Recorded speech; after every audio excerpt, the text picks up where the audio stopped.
All right, let's talk about the story of Gerard G. Woodley, the man most people in hip-hop know as Big L's alleged killer, but whose life is way deeper than just that headline.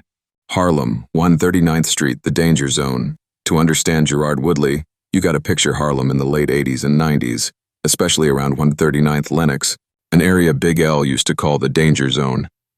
That block is where everybody's lives in this story cross paths. Big L, his brothers, the 139th Street NFL crew, and Gerard G. Woodley. Here's what's solid and documented. Woodley grew up in that same Harlem neighborhood, around West 139th Street, near Malcolm. He was a childhood friend of Lamont Big L Coleman. They knew each other long before the rap fame and news headlines.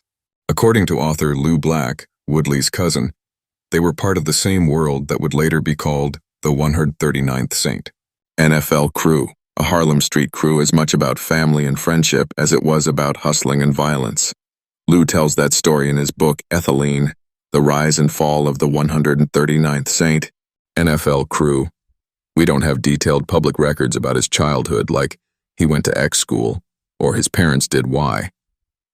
Most of what we know is from police reports, news articles, and Lou Black's book, which is basically a street-level memoir. So from early on, Gerard is a Harlem kid growing up in the crack era, where the line between the block and the game was paper thin, sliding into the street life. By the early 90s, Gerard Woodley wasn't just another guy from the block. Public records and press reports say he'd been arrested for 3 separate murders in the 1990s, though never convicted in those homicide cases. NYPD and media repeatedly describe him as being involved in the drug trade and as a suspect in multiple homicides. Some reports say 3, some say 4 other homicides total. He did serious time on gun charges, including a roughly 4 to 5 year sentence for illegal gun possession. He was released around September 2015 and put on parole that was supposed to run until 2020. This is important. A lot of what people think they know about specific crimes isn't backed by convictions. It's based on arrests, suspicions, and street talk. Officially, Woodley was a repeat gun offender and a suspect in a number of murders, but the state never managed to make those homicide charges stick. So you've got a picture of him as, in the streets for real, armed, moving in circles where bodies drop and nobody talks. The NFL crew, the Big L connection. Now we get into the Big L part of the story, because you really can't talk about Gerard Woodley without talking about that legendary Harlem MC. The crew Lou Black's book and the Goons of the Industry documentary describe the 139th Saint NFL crew as a tight Harlem unit. Drugs, robberies, internal beefs, and money, but also family ties. Key points from those accounts and later write-ups. Leroy Big Lee Finizzi, Big L's older half-brother, is described as a leader in that crew. Gerard Woodley is in that same orbit, related to Lou Black, moving on that 139th block. There's a lot of blurring between family, friendship, and criminal partnerships. The alleged hit backstory. This is where it gets wild, and it comes mostly from Lou Black's version of events, as summarized later in sources like Wikipedia and interviews. According to Lou Black, while Big Lee was in prison, he allegedly contracted a hitman to kill 3 members of the NFL crew, one of them being Gerard Woodley. Big L was allegedly told to point out the targets to the hitman, basically play spotter on the block. One day, Woodley allegedly noticed the hitman following him, realized something was off, and managed to scare him away. Seeing Big L hanging around that same hitman in the days before, Woodley reportedly concluded that L was part of the setup. About a week later, on February 15, 1999, Big L is shot 9 times and killed outside 45W, 139th Street, his own block. Wikipedia police publicly say they believe the motive might be retaliation for something one of Big L's brothers did, or what Woodley thought they did. His attitude toward crime, from the outside looking in, we don't have interviews where Woodley sits down and says, "Here's how I felt about the life." But we do have some clues from people around him and police sources.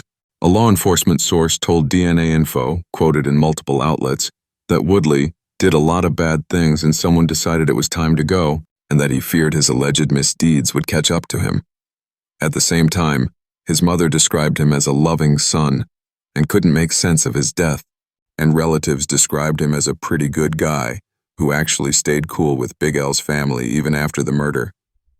So the picture you get is, on the streets, a feared, heavily armed figure, rumored to be behind shootings, moving in the kind of circles where people expect karma to spin the block.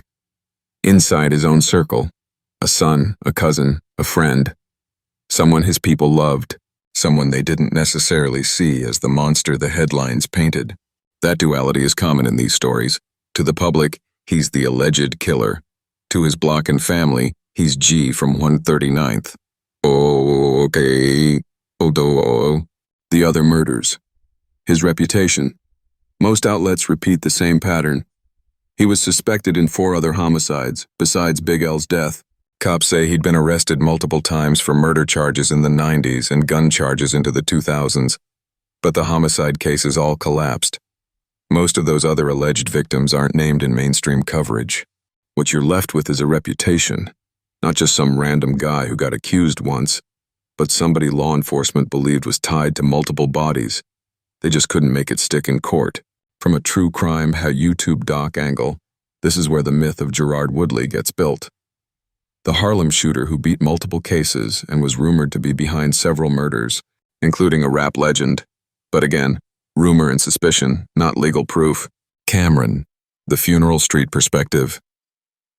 Fast forward to 2016. Woodley gets killed. Rapper Cameron, who was close to both Big L and Woodley, shows up at Woodley's funeral and publicly mourns him. Cam later posts a video talking about the situation, hinting that Big L might have tried to kill Woodley first, basically aligning with the Lou Black hitman storyline, that L may have gotten pulled into a move on Woodley that backfired. So even inside Harlem's own hip-hop circles, the story isn't clean-cut, good guy versus bad guy. It's more like 2 guys from the same block caught in a deadly cycle of street politics. The death of Gerard Woodley.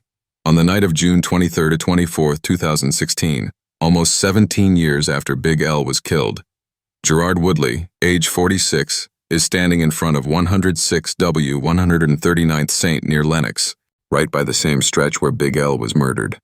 Someone approaches and shoots him in the head and back. 3 shots, back to back, according to witnesses. He's rushed to Harlem Hospital and pronounced dead. Police recover 25 caliber shell casings and say he was still suspected in multiple homicides at the time of his death. Now here's where everybody assumes it's street justice for Big L.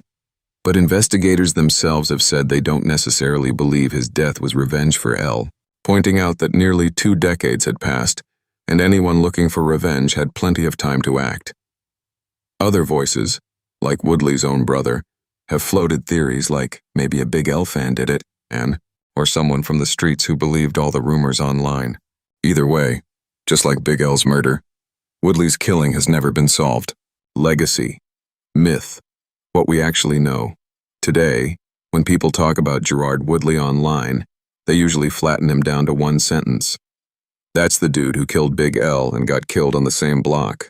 The reality, based on documented sources, he was arrested and publicly labeled as the prime suspect in Big L's murder, then released for lack of evidence. He was suspected by police in multiple other homicides and served time for guns, not murder. His own cousin's book paints a picture of a violent, tragic Harlem street era where loyalty, revenge, and bad decisions destroyed multiple families, including theirs. His family insists he didn't kill Big L, and the state never proved that he did.